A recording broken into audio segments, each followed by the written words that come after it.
Hello students, कैसे हो आप लोग। देखिए यहाँ पर क्लास 10 से कोऑर्डिनेट ज्योमेट्री चैप्टर हमारा है। ठीक है, ये है हमारा क्लास 10 का मैथ का सीबीएसई बोर्ड से रिलेटेड चीजें, हमारे कंसेप्ट है यहाँ पर मेनली इसमें कोऑर्डिनेट ज्योमेट्री का।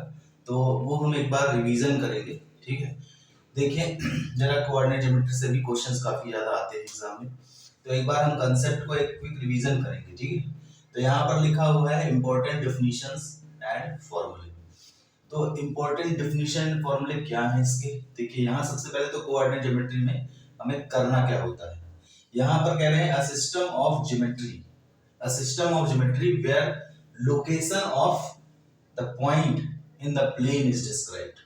ठीक है, मतलब यहाँ पर हम क्या करते हैं, किसी पॉइंट का लोकेशन कहाँ पर वो पॉइंट होगा, ये चीज हम यहाँ पूरी कोऑर्डिनेट ज्योमेट्री में पढ़ते हैं। पॉइंट का लोकेशन हम बताते हैं। यहाँ पर आपके 9th क्लास में भी ये चीज बताई गई है, किसी पॉइंट का लोकेशन। ये हमारा जब एक्स एक्सिस और वाई एक्सिस बनाते हैं इसको हम कहते हैं कार्टेशियन प्लेन।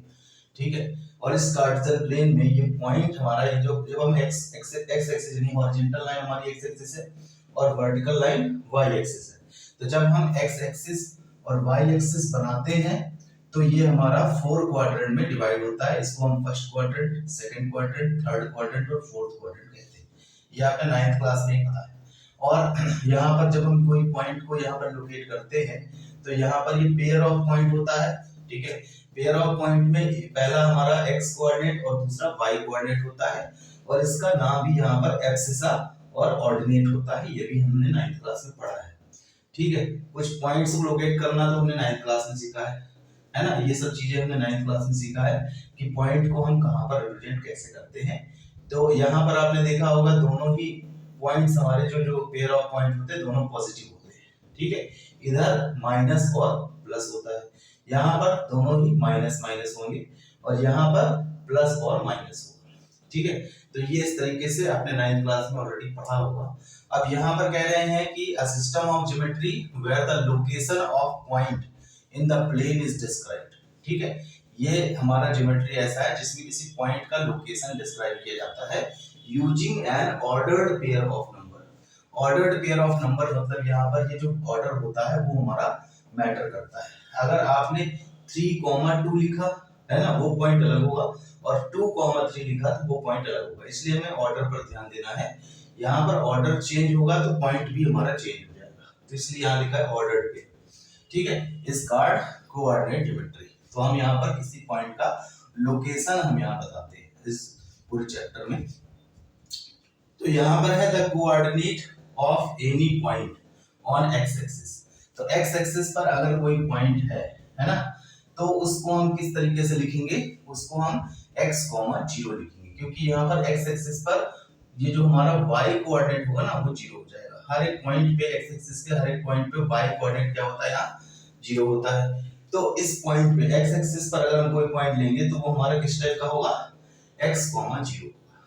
और उसी तरह से अगर हम y एक्सिस पर लेंगे कोई पॉइंट तो उस केस में यहाँ पर ये पॉइंट हमारा जो एब्सिसा है यानी कि x कोऑर्डिनेट हमारा 0 होगा और फिर 0 y। तो y एक्सिस पर कोई पॉइंट लेंगे तो यहाँ पर 0, y होगा। ठीक है, और ओरिजिन ये हम जानते हैं कि यहाँ पर जब x एक्सिस और y एक्सिस एक दूसरे को कट करती है तो ये हमारा ओरिजिन होता है। ओरिजिन के कोऑर्डिनेट भी आपने पढ़ा होगा, 0, 0 होता है। ठीक है, अब मेनली हमारा क्या है यहाँ पर 10th क्लास में, यहाँ पर मेनली आता है डिस्टेंस फॉर्मूला, सेक्शन फॉर्मूला और मिड पॉइंट फॉर्मूला। ये हमारे 3 फॉर्मूले पर पूरा ये हमारा 10th क्लास का चैप्टर बेस्ड है। ठीक है, इन्हीं 3 फॉर्मूले पर पूरी एक्सरसाइज है, सारी एक्सरसाइज हमारी इसी 3 यही कंसेप्ट है पूरा 10th क्लास का। ठीक है, तो हम यहाँ पर देख लेते हैं एक बार डिस्टेंस फॉर्मूला का मतलब क्या होता है। Distance between 2 points P x1 y1 and Q x2 y2। अब यहाँ पर 2 पॉइंट के बीच का हमें डिस्टेंस अगर निकालना है तो उसी फॉर्मूले को हम यहाँ डिस्टेंस फॉर्मूला कहते हैं। और ये आएगा कैसे, यहाँ पर P और Q का ये हमारा ये जो लगा हुआ है इसको हम एब्सोल्यूट वैल्यू कहते हैं, यानी कि पॉजिटिव वैल्यू। डिस्टेंस कभी भी नेगेटिव में नहीं आती, इसलिए यहाँ पर हमने मॉडुलस लगा रखा है, इसको हम एब्सोल्यूट वैल्यू कहते हैं। नेगेटिव भी आएगा तो इसको हम पॉजिटिव में लिखेंगे। ठीक है, डिस्टेंस कभी भी नेगेटिव नहीं होती। तो d इज इक्वल टू क्या हो जाएगा, root x2 minus x1 whole square ठीक है, ये एब्सिसा को माइनस किया है, एब्सिसा का डिफरेंस है ये, और यहाँ पर ये ऑर्डिनेट का डिफरेंस है। तो x2 माइनस x1 का होल स्क्वायर और प्लस y2 माइनस y1 का होल स्क्वायर। अब यहाँ देखो, अगर इसमें आपने ऑर्डर चेंज भी कर दिया है ना, अगर मान लो x1 माइनस x2 कर दिया और y1 माइनस y2 कर दिया, तो ये गलत नहीं होगा। ठीक है, क्योंकि क्यों गलत नहीं होगा, क्योंकि यहाँ पर होल स्क्वायर हो रहा है। यहाँ पर अगर ऑर्डर चेंज करोगे तो माइनस में आएगा, और माइनस का स्क्वायर भी प्लस ही हो जाएगा। इसलिए यहाँ पर अगर आपने x2 माइनस x1 किया या फिर x1 माइनस x2 किया तो भी ये गलत नहीं होगा, फॉर्मूला आपका बिल्कुल सही होगा। x1 minus x2 whole square plus y1 minus y2 का होल स्क्वायर भी हम यहाँ कर सकते हैं। ठीक है, तो ये तो फॉर्मूला हमारा डिस्टेंस फॉर्मूला है।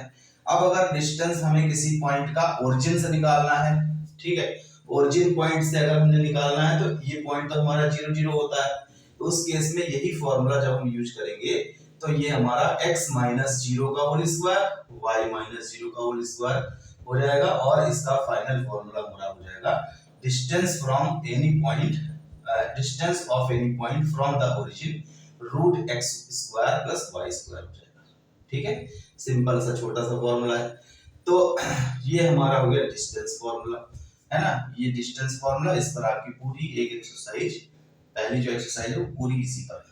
ठीक है, इसके बाद नेक्स्ट हमारा है सेक्शन फॉर्मूला।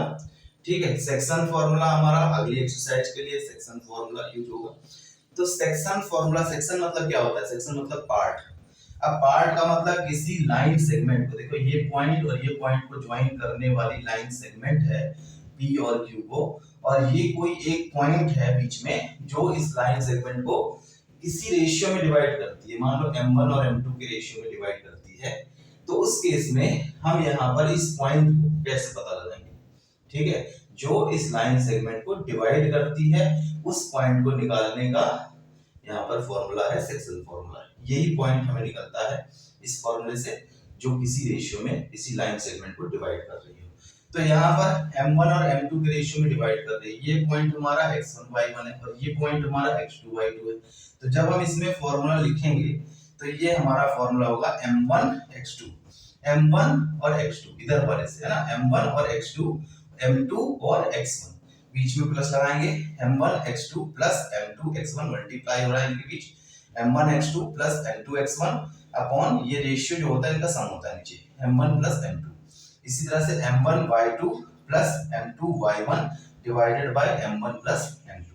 तो ये हमारा सेक्शन फॉर्मूला है। डायरेक्ट फॉर्मूले यूज करने होते हैं। ठीक है, हमारा फॉर्मूला यहाँ पर किस तरीके से डिराइव हुआ, कैसे बना है, ये हमारा एग्जाम में आता नहीं है, इसलिए हम इसको ज्यादा इसको प्रूव करने के चक्कर नहीं पड़ रहे हैं। ठीक है, आपको सिर्फ और सिर्फ इसको यूज करना है। ठीक है, हम यहाँ एप्लीकेशन ऑफ मैथमेटिक्स पढ़ रहे हैं, अप्लाइड मैथमेटिक्स पढ़ रहे हैं, तो यहाँ पर फॉर्मूले का एप्लीकेशन हमें आना चाहिए। ठीक है, तो ये फॉर्मूले का डेरिवेशन कभी आता नहीं है, तो यहाँ पर आपको ये फॉर्मूला याद होना चाहिए। बहुत सिंपल है ना, m1 x2 और प्लस m2 x1, इसलिए यहाँ पर एक इधर एरो बना हुआ है, और फिर m1 y2 और m2 y1, बीच में प्लस लगाना है, और फिर ये हमारा बन गया। तो ये सेक्शन फॉर्मूला हो गया। सेक्शन फॉर्मूला भी आपको जो है याद हो जाएगा बड़े सिंपली, है ना। इसके बाद है mid point formula. Mid point मतलब यही पॉइंट अगर मिड में आ जाए, इस लाइन सेगमेंट के बीचों बीच आ जाए, है ना, मिड में आ जाए, तो ये मिड पॉइंट हो जाएगा।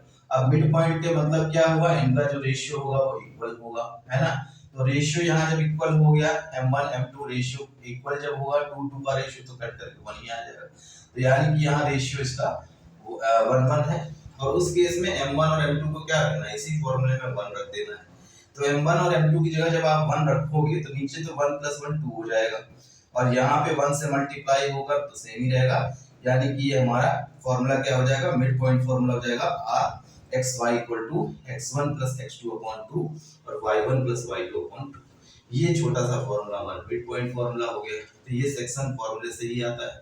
तो अब यहाँ देखो, ये जो फॉर्मूले यहाँ पर दिए हुए हैं, इसी फॉर्मूले से आपका 10th क्लास का पूरा कोऑर्डिनेट ज्योमेट्री डिपेंड करता है। ठीक है, बहुत ज्यादा इसमें कंसेप्ट नहीं है, बस इतना सा ही कंसेप्ट है। अगर आपको ये कंसेप्ट अच्छे से क्लियर हो गया तो आप इसके क्वेश्चन बड़े सिंपली कर सकते हो। ठीक है, मुझे उम्मीद है ये कंसेप्ट आपको बिल्कुल समझ में आ गया होगा। फॉर्मूले आपको अपने आप ही लर्न हो जाएंगे, जब आप 2 4 क्वेश्चन करते जाओगे तो ये फॉर्मूले अपने आप ही याद भी हो जाएंगे। फॉर्मूला मेन याद क्या करना होता है, समझना होता है ना। एक बार समझ में आ गया तो ये याद भी हो जाता है। तो यहाँ पर बस इतना सा ही कंसेप्ट है, इसी पर बेस्ड क्वेश्चंस बहुत सारे दिए हुए हैं आपके एनसीईआरटी में। तो उम्मीद है ये कंसेप्ट आपको समझ में आया होगा, और इसी तरह से आगे वीडियो को अगर आपको पसंद आ रही है तो आप इसको लाइक करें और सब्सक्राइब जरूर करें, जिससे कि आने वाली वीडियो आपको आगे तुरंत मिल जाए। Thank you very much.